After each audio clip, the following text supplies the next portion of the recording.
আমাক অনুষ্ঠান প্ৰতিষ্ঠান লাগে, আমাক কলেজ ইউনিভাৰ্চিটি লাগে, আমাক বিভিন্ন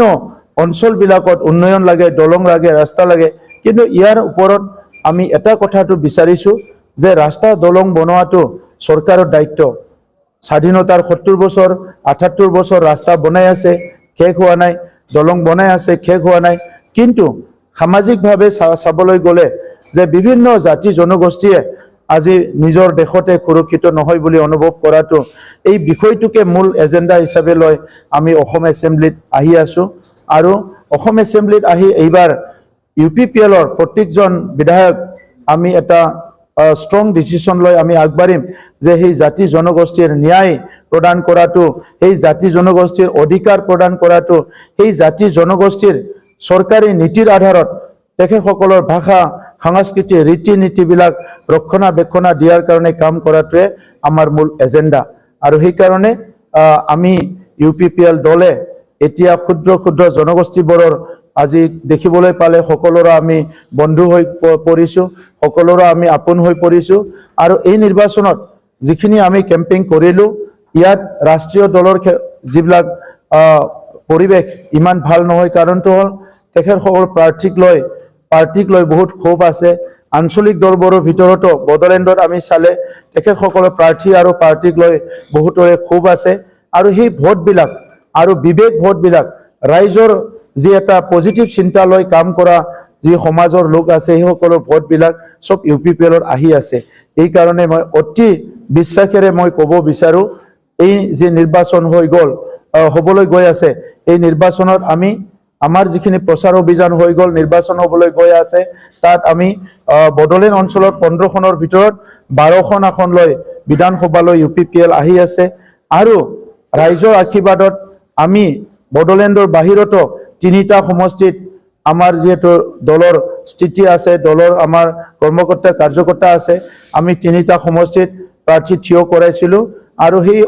যদি 3টাক লৈ 18টা আমি হিচাপ কৰিলে 12টাৰ পৰা 13জন MLA আমি জিকিবলৈ গৈ আছোঁ। আৰু অসমত এইবাৰ UPPL দলে আঞ্চলিক দলবোৰৰ ভিতৰত হায়েষ্ট আমি বিধায়ক জিকাই লৈ আগন্তুক হ'ব লগা 16তম অসম বিধানসভাত আমি এটা বলিষ্ঠ পদক্ষেপ লৈ জাতি জনগোষ্ঠীৰ সকলোৰে কাম কৰিবলৈ আমি আগবাঢ়ি আহিছোঁ। আমি দেখিছোঁ বহুতে জাতি মাটিৰ কথা কয়, বহুতে বৰ অসমৰ কথা কয়। কিন্তু এই দলবিলাকে বহুত সময়ত কোনোবা এটা জনগোষ্ঠীক তেখেতসকলে একচেপ্ট কৰিব নোৱাৰে, কোনোবা এটা ধৰ্মৰ লোকক একচেপ্ট কৰিব নোৱাৰে, কোনোবা এটা বৰ্ণৰ লোকক একচেপ্ট কৰিব নোৱাৰে। তেনেহ'লে বৰ অসমৰ গঠন কৰা বা আমাৰ জাতি মাটি ৰক্ষা কৰাৰ ক্ষেত্ৰত বহুত সময়ত আমি সফল হোৱাটো দেখিবলৈ নাপাম। UPPL দলে প্ৰত্যেকটো ধৰ্ম, প্ৰত্যেকটো জাতি, প্ৰত্যেকটো বৰ্ণ, প্ৰত্যেকটো ভাষাৰ লোকক একেলগে লৈ পেলাই আমি আগবাঢ়ি যাব বিচাৰোঁ। আৰু সেইটোৱে UPPLৰ এজেণ্ডা। মই আপোনালোকক সকলোকে ধন্যবাদ জনাইছোঁ যে বড়োলেণ্ড অঞ্চলৰ আমাৰ সাংবাদিক বন্ধুসকলে আমাৰ নিৰ্বাচনী প্ৰচাৰত আমাৰ কথাবিলাক ৰাইজলৈ লৈ গৈ বিভিন্ন মহললৈ আমাৰ মনৰ কথা, আমাৰ দলীয় কথা, আমাৰ বিভিন্ন মিছন ভিজনৰ কথাবিলাক ৰাইজলৈ আপোনালোকে ৰাইজৰ ওচৰত গৈ পোৱাত সহায় কৰিছে। মই সকলোকে ধন্যবাদ জনাইছোঁ। আৰু আপোনালোকে কিবা সুধিলে তেখেতক মই শ্ৰদ্ধা কৰোঁ, বিশ্বজিৎ দৈমাৰী ডাঙৰীয়াক। কিন্তু তামোলপুৰীয়া হিচাপে তামোলপুৰৰ লগত মোৰ আৱেগ অনুভূতি, মোৰ আশা আকাংক্ষা, মোৰ ইমোশ্যনেল এটাচমেণ্ট মোৰ তামোলপুৰৰ লগত আছে। আৰু সেইকাৰণে মই বহুত বেছি দীঘলীয়া সময় পোৱা নাই। 2020 চনত পলিটিক্সত আহিলোঁ, ডিচেম্বৰত চৰকাৰ গঠন কৰিলোঁ, ক'ভিডৰ কাৰণে 1.5 বছৰ গ'ল। ইয়াৰ পিছতো আজি তামোলপুৰখন সকলো দিশৰ পৰা এখন নতুন ডিষ্ট্ৰিক্ট হোৱাৰ পৰা বাকীখিনি যি যাৱতীয় কাম, ইয়াৰ ইনফ্ৰাষ্ট্ৰাকচাৰ, ইয়াৰ গাঁৱে ভূঞে ৰাস্তা ঘাট দলং, ইয়াত থকা আমাৰ গোসাঁইঘৰ, ইয়াত থকা আমাৰ সত্ৰ বাথৌ থানচালি যিমানখিনি আমি নিৰ্মাণ কৰিলোঁ, স্কুল কলেজত যিমানখিনি আমি কাম কৰিলোঁ, কোনো ইমানখিনি কৰা নাই। গতিকে আজি নতুন তামোলপুৰ যিটো গঠন হৈছে, নতুন তামোলপুৰ যিটো নিৰ্মাণ হৈছে, ইয়াত UPPL দল, ইয়াত প্ৰমোদ বড়ো, ইয়াত জলেন দৈমাৰী আৰু আমাৰ বহুত নেতৃত্বৰ ইয়াত বহুতখিনি অৰিহণা আছে। আৰু এই কথাটো তামোলপুৰবাসী ৰাইজে পাহৰি যোৱা নাই যে 70 বছৰৰ পিছত যে বহুত গাঁৱত ৰাস্তা হ'ল, কালভাৰ হ'ল, বহুত শিক্ষা অনুষ্ঠানবিলাক ভাল হ'ল, এই কথাবিলাক চবে মনত ৰাখিছে। গতিকে এজন বিধায়ক হ'বলৈ মানুহৰ গুণ, মানুহৰ চিন্তাধাৰা এইটো বহুত চাই গতিকে আজিৰ সময়ত যেহেতু বিশ্বজিৎ দৈমাৰী ডাঙৰীয়া 3বাৰকৈ ৰাজ্যসভাৰ আছিলে এবাৰ অধ্যক্ষ হৈছে 5 বছৰ কমপ্লিট ইয়াৰ আগত বিধায়ক হৈছে তাৰ পিছতো তামুলপুৰবাসীৰ কাৰণে কোনো একো কাম নকৰাত তামুলপুৰবাসী ৰাইজে ক্ষোভ হৈছে আৰু তেখেতক কোনো কাৰণত সমৰ্থন নিদিয়ে তো সেই কাৰণে আপোনালোকে দেখিছে যে হিল দল ভাঙি বড়ো অসমীয়া আদিবাসী যিমান জনগোষ্ঠী আছে একেলগে ওলাই আহিছে আৰু সেই কাৰণে 1 লাখ ভোটৰ যেটো ভোট লৈ পেলাই UPPL পাৰ্টি বিজয় হ'ব এটো আপোনালোকে আজি নিশ্চিত কৰক গৌৰৱ গগৈ ডাঙৰীয়া কংগ্ৰেছৰ ইয়াৰ প্ৰেসিডেন্ট হয় সাংসদ হয় তেখেতসকলে নিজৰ দলৰ কাম কাজ বিলাক কৰি আছে তাত মোৰ ক'ব লগা নাই বিজেপি দলে নিজৰ কাম কৰি আছে BPF এ নিজৰ কাম কৰি আছে AGP এ নিৰ্বাচন জিকিবলৈ নিজৰ কাম কৰি আছে ঠিক তেনে ধৰণৰ UPPLও আমিও ৰেজিষ্টাৰ্ড আঞ্চলিক দল এই হিচাপে আমিও আমাৰ যেটো নিৰ্বাচনৰ কাম কাজ বা নিৰ্বাচন প্ৰচাৰ বা নিৰ্বাচন জিকিবলৈ যিখিনি প্ৰচেষ্টা এটো সম্পূৰ্ণ আমি উইথ প্ৰিপাৰেচন আমি কৰিছো গতিকে আজিৰ তাৰিখত সৰকাৰ কোনে গঠন কৰিব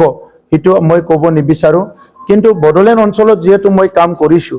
ইয়াৰ পৰা যে আমাৰ 15 জনৰ ভিতৰত 12 জন বিধায়ক জিকিব এটো নিশ্চিত সৰকাৰ কোনে গঠন কৰে কোনে নকৰে এই ক্ষেত্ৰত কথা পাতিবলৈ যথেষ্ট আমাৰ সময় আছে আৰু UPPL দল যেহেতু ইন্ডিপেন্ডেন্ট আমি যিকিনো ডিসিশন ল'ব পাৰো বড়োলেণ্ডৰ 35 লাখ জনগণৰ স্বাৰ্থত আৰু অসমৰ 4.5 কোটি জনগণৰ স্বাৰ্থত UPPL দলে যিকিনো সিদ্ধান্ত ল'ব পাৰো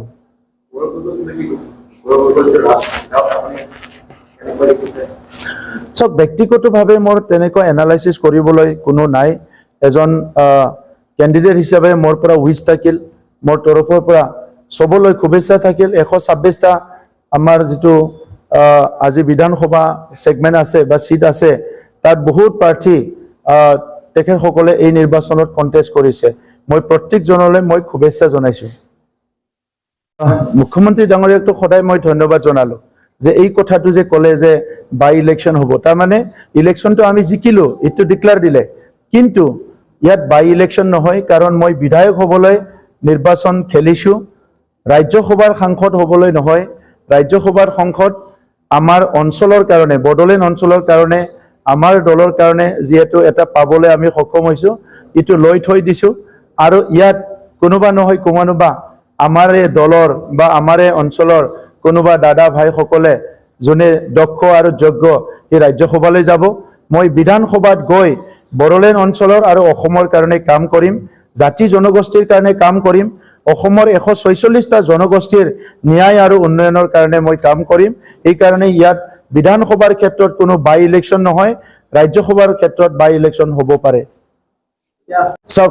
পলিটিক্সত বহুত বেছি ফ্ৰেন্ড আৰু এনিমি নাই আমি 5টা বছৰ NDA হিচাপে আছিলো বা NDA বা ইণ্ডিয়াত BJP আছে AGP আছে বহুত দল আছিল এই সময়ত আৰু আমি তাত এই সময়ত শামিল হৈছিলো বড়োলেণ্ডৰ উন্নয়নৰ স্বাৰ্থত বিভিন্ন স্বাৰ্থত কিন্তু এতিয়া BJP আৰু BPF এলায়েন্স হোৱাৰ পিছত UPPL